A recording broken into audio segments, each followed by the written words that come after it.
What happens when Hollywood's most legendary tough guy walks into a den of daytime television hosts who think they can push him around? Well, you're about to find out. And trust me, this is one confrontation you won't see coming.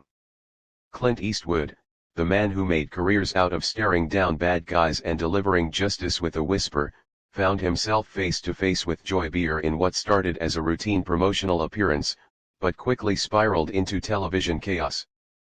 Before we dive into this explosive encounter, make sure you hit that subscribe button and drop a comment below because the story is going to leave you speechless. The cameras rolled live and Whoopi Goldberg smiled warmly at their guest. "Ladies and gentlemen, please welcome the legendary Clint Eastwood," she announced as the studio audience erupted in applause. Eastwood nodded politely as he settled into his chair, his weathered hands resting calmly on the armrests. "Thank you for having me," he said in that unmistakable growly voice. "So Clint, tell us about your latest project," Whoopi continued, keeping things light and professional. "What drew you to this particular story?" "Well, it's about second chances," Eastwood replied thoughtfully. "Sometimes people deserve another shot at redemption, even when society has written them off." Sarah Haynes leaned forward with genuine interest. "That's such a beautiful theme. How do you choose which stories to tell at this stage in your incredible career?" "I look for truth," Eastwood answered simply. "Stories that say something real about the human condition. Hollywood's got enough fantasy." The conversation flowed naturally for several minutes with Eastwood sharing insights about his directing process and working with actors. The studio audience was clearly captivated by his presence and wisdom. But Joy Behar had been unusually quiet, sitting back in her chair with a knowing smile.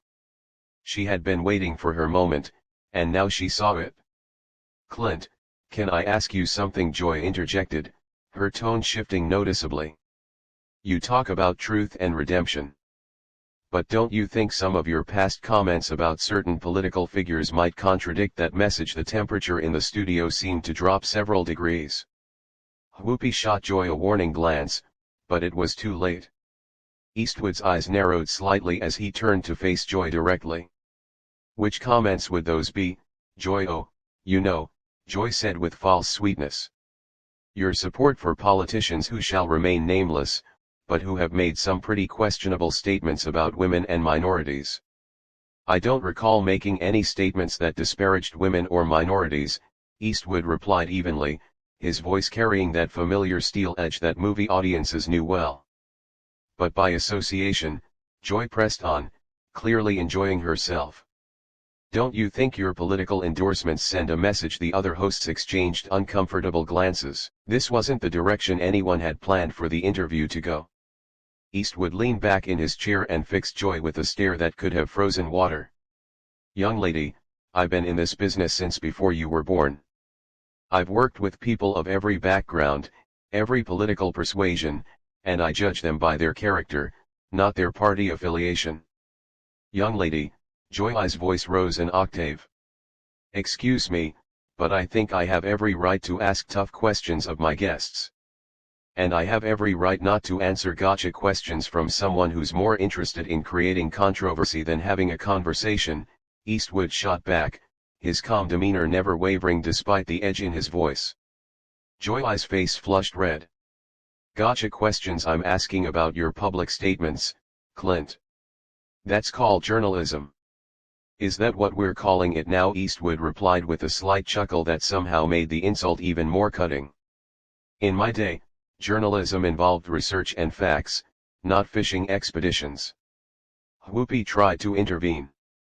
"Let's maybe get back to talking about your film, Clint." But Joy wasn't backing down. "No, I think this is important.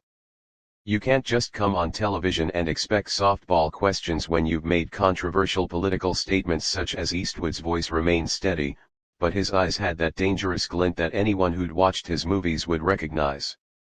"Well, there was that whole empty chair thing," Joy said smugly, referring to a political convention appearance from years earlier. "You mean when I used a creative metaphor to make a point about political accountability?" Eastwood replied. "Yeah, I remember that. What about it? Don't you think it was a little, I don't know, unhinged? Joy pressed, clearly thinking she had found her angle. The studio audience was dead silent now. Even the crew members had stopped moving, sensing that something significant was happening. Eastwood leaned forward slightly, his voice dropping to that whisper quiet tone that was somehow more intimidating than shouting. Joy, let me ask you something. How many films have you made? What does that have to do with anything? Joy shot back defensively. Just answer the question. How many films have you directed, produced, or starred in? That's not the point. I'm a television host and comedian. Right. And how many Academy Awards have you won? Joy's voice was getting higher. Again, that's not relevant to this discussion. How about this then? Eastwood continued, his tone becoming more pointed. How many careers have you launched? How many young actors have you given their first break? How many stories have you told that actually meant something to people? I entertain people every day on this show, Joy replied. But her confidence was clearly shaking. Do you? Eastwood asked with genuine curiosity. Because from where I'm sitting, it looks like you ambush guests and try to create controversy for ratings. Is that your idea of entertainment? Sarah Haynes jumped in, trying to lighten the mood. Clint, your films have entertained millions of people around the world. What's been the most rewarding part of your career? But Eastwood wasn't ready to let Joy off the hook yet. You know what, Sarah, I'll answer that. The most rewarding part has been working with professionals. People who understand that respect is earned, not demanded. People who don't hide behind a panel of co-hosts to take cheap shots at their guests. Joy's mouth fell open. Cheap shots? I'm asking legitimate questions about your political views. No. Eastwood corrected her. You're trying to create a viral moment for your social media clips. There's a difference between asking about someone's views and trying to ambush them. I'm not ambushing anyone. Joy protested. I'm doing my job. Your job is to interview guests about why they're here. Eastwood replied calmly. I came here to talk about a film I'm proud of, a story about redemption and second chances. You want to talk about politics and create drama? Whoopi made another attempt to steer the conversation. The film does sound fascinating, Clint. Can you tell us about the main character? It's about a man who's made mistakes, Eastwood said, his eyes still locked on Joy. But who's trying to do better? Sometimes the biggest obstacles aren't the ones in front of you, but the people who want to keep you defined by your past instead of letting you grow. The metaphor wasn't lost on anyone in the studio, least of all Joy, who was clearly getting more agitated by the minute. That's a beautiful message, Sarah said, clearly trying to keep things on track. Redemption is such a powerful theme in storytelling, but Joy wasn't about to let the moment pass. Speaking of redemption, don't you think some people are beyond it? I mean, when someone consistently supports divisive politics, at what point do we stop giving them chances? Eastwood's jaw tightened almost imperceptibly. Are we talking about the character in my film, or are you trying to make this personal again? I'm talking about accountability, Joy replied with false righteousness. Public figures have a responsibility to their fans, do they now? Eastwood's voice carried that dangerous quiet that anyone familiar with his movies would recognize. And what responsibility do television hosts have to their guests to ask the tough questions that matter? Joy shot back immediately. No, Eastwood said firmly. To treat people with basic human decency. Something you seem to have forgotten. The other hosts exchanged panicked glances. Whoopi was frantically trying to signal the producers, but Joy was too caught up in what she thought was her moment of triumph. Human decency? Joy laughed harshly. That's rich coming from someone who spent decades playing violent characters and glorifying gun culture. The studio audience gasped audibly. Even by The View standards, this was crossing a line. Eastwood sat back in his chair and studied Joy for a long moment, as if seeing her clearly for the first time. You know what your problem is, Joy? Enlighten me, she replied sarcastically. You think being loud makes you right. You think being confrontational makes you brave. but all it really makes you is a bully hiding behind a microphone. Excuse me, Joy's voice reached a pitch that made everyone in the studio osis. You heard me, Eastwood continued, his voice remaining steady and controlled. You sit here day after day taking shots at people who can't fight back effectively because they're guests on your show. You think that makes you powerful, but it just makes you small. How dare you call me small? Joy stood up from her chair, her face bright red with rage. I've been doing this job for years. I've interviewed presidents, celebrities, world leaders. And how many of them left here feeling like they'd been treated with respect? Eastwood asked pointedly. How many walked away thinking that was a professional interview? Joy was sputtering now. I don't have to take this from you or anyone else. You're absolutely right, Eastwood agreed calmly. You don't have to take anything from me, just like I don't have to sit here and let you turn what should have been a conversation about art into your personal political theater. Whoopi finally found her voice. Clint, Joy, maybe we should all take a breath here. No, Whoopi, Eastwood said, standing up slowly. I think Joy and I understand each other perfectly now. Joy was practically vibrating with anger. You can't just walk out of an interview because you don't like the questions. Watch me, Eastwood replied with that iconic squint. I came here as a courtesy to talk about something I care about. I didn't come here to be your punching bag for the day. This is live television, Joy protested. You can't just leave, can't I? Eastwood asked, already reaching for his microphone. See, that's another thing you don't understand, Joy. Real power isn't about cornering someone on live television. Real power is knowing when to walk away.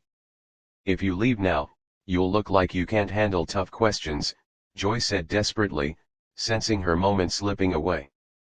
Eastwood paused and looked directly into the main camera. Folks watching at home, I came here to talk about a film that means something to me.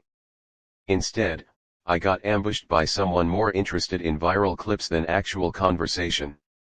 That tells you everything you need to know about the state of television today. Then he turned back to Joy. As for handling tough questions, lady, I've been handling tough questions since before you knew what a microphone was. The difference is they were usually asked by professionals. Joy's face was now purple with rage.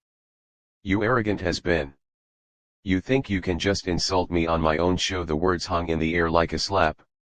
The studio audience was completely silent. The other hosts looked mortified, and even the crew members were staring in shock. Eastwood slowly turned back to face Joy. And for a moment, his expression was exactly like the characters he'd played in dozens of westerns, calm and dangerous, and absolutely done with the situation. Has been, he repeated quietly. That's interesting coming from someone whose biggest claim to fame is sitting at a table talking about other people's accomplishments. The silence that followed was deafening. You could hear a pin drop in the studio as everyone processed what Joy had just said. Eastwood's expression didn't change, but somehow the air around him seemed to crackle with energy. Has been, he repeated slowly as if tasting the words. You know, Joy, in all my years in this business, I've been called a lot of things, but usually by people who had accomplished something themselves. Joy realized she had gone too far, but pride wouldn't let her back down. I've accomplished plenty. Thank you very much. Have you? Eastwood asked, his voice dropping to that whisper that was somehow more terrifying than screaming. Let's see. You've managed to insult how many guests over the years, created how many controversies, destroyed how many interviews that could have been meaningful conversations. I ask the questions that need to be asked, Joy replied, but her voice was shaking now. No, Eastwood corrected her. You ask the questions that get you attention. There's a difference between journalism and performance art, and you seem to have forgotten which one you're supposed to be doing. Whoopi made one final desperate attempt to salvage the situation. Clint, maybe we can start over. Joy, why don't you apologize and we can get back to discussing the film? Joy whirled on Whoopi. Apologize for what? For doing my job. Your job, Eastwood interjected. is supposed to be entertaining and informing your audience, not attacking your guests for sport. I wasn't attacking you, Joy protested weakly. Eastwood laughed, and it was not a pleasant sound. Lady, I've been in actual combat. I know what an attack looks like. The difference is when someone attacked me in the service, at least they had the courage to do it to my face instead of hiding behind a television show format. The other hosts were now openly staring at Joy with expressions ranging from embarrassment to disgust. Sarah looked like she wanted to crawl under the table. Even the studio audience was shifting uncomfortably in their seats. You think you're so tough, Joyce said, her voice breaking slightly. Well, let me tell you something, Mr. Eastwood. This is my house. These are my rules. And if you don't like my questions, you can leave. Eastwood smiled. And it was the coldest smile anyone in that studio had ever seen. Your house, your rules. You know what, Joy, you're absolutely right. This is your house, and that's exactly the problem. He stood up fully now, towering over the seated panel. In your house, guests get ambushed. In your house, disagreement means disrespect. In your house, creating drama is more important than creating understanding. Well, congratulations. You've built yourself quite a house there. Joy was practically sputtering. If you think you can just waltz in here and lecture me about television, you've got another thing coming. I'm not lecturing you about television, Eastwood replied calmly. I'm pointing out that what you do isn't television. It's a circus and you're the head clown. The gasp from the audience was audible, even by daytime television standards. This was unprecedented. How dare you, Joy shrieked, completely losing any pretense of professionalism. How dare you come on my show and insult me like this? Your show? Eastwood looked around at the other hosts. Funny, I thought this was supposed to be a panel show with multiple hosts. Turns out it's just the Joy Behar Ego Hour with some backup singers. Whoopi finally found her backbone. Clint, that's enough. Joy, you need to calm down right now. But Joy was beyond reason. Don't tell me to calm down, Whoopi. This man comes in here with his holier-than-thou attitude and thinks he can disrespect me on national television. The only person who's shown disrespect here, Eastwood said quietly, is you. From the moment I sat down, you've been looking for a fight instead of having a conversation. I was doing my job, Joy repeated. But the words sounded hollow now. No. Eastwood shook his head slowly. Your job would be asking me about my work, my process, maybe even my opinions on things related to film. Your job would be making your audience feel like they learned something or were entertained by something worthwhile. He gestured toward the cameras. Instead, you've spent the last 20 minutes trying to embarrass a guest who came here in good faith, and you've succeeded in embarrassing yourself and your show instead. Joy looked around desperately for support, but found none. The other hosts were studiously avoiding her gaze. The audience was clearly on Eastwood's side, and even the crew members were shaking their heads. Fine, she said finally, her voice cracking. If you don't want to answer real questions, then maybe you shouldn't be doing interviews. Eastwood was already removing his microphone, but he paused at those words. Real questions? You want to know what a real question sounds like, Joy? He looked directly into the main camera again. A real question would be, what drives you to keep making films at your age? A real question would be, what advice would you give to young filmmakers? A real question would be, what story are you most proud of telling? Then he turned back to Joy. But those questions require you to actually care about the answers, and we both know you don't. The studio was so quiet you could hear the camera operators breathing. Joy looked like she wanted to say something else, but for once in her career, she seemed to be at a loss for words. You know what the saddest part of all this is? Eastwood continued, his voice almost gentle now. You had a chance to have a real conversation with someone who's lived through decades of American cinema history. Instead, you chose to play games like an amateur blogger looking for clicks. He finished removing his microphone and set it carefully on the table. That's not just a waste of your time and mine, it's a waste of your audience's time. They deserve better than this performance you've been putting on.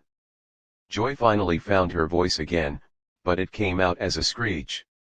Don't you dare lecture me about what my audience deserves. I've been connecting with viewers for decades. Have you? Eastwood asked as he straightened his jacket. Or have you just been yelling at them for decades? Because there's a difference between connecting with people and just making noise.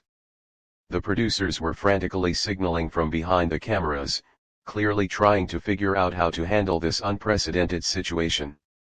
This was live television and their biggest guest was walking out after completely dismantling one of their hosts. Security, Joy called out desperately. Get security. Eastwood laughed genuinely for the first time since the interview began.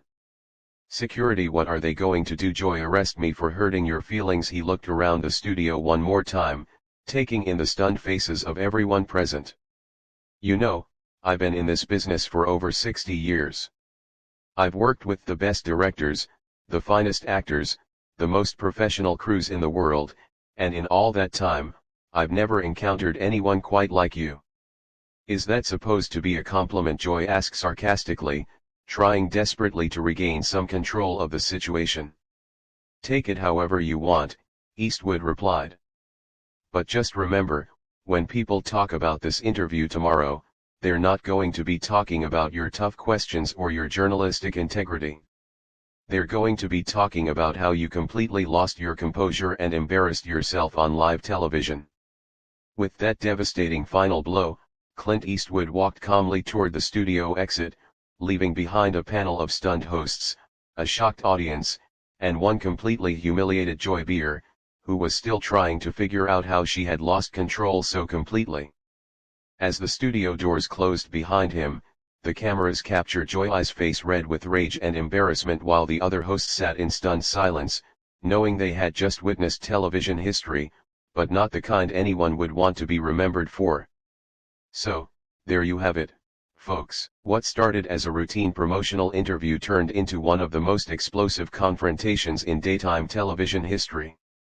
Clint Eastwood proved that even in his 90s, he's still the fastest draw in Hollywood. Except this time his weapon was words, not bullets. Make sure to subscribe for more incredible stories like this one. And let me know in the comments, do you think Joy Behar finally met her match?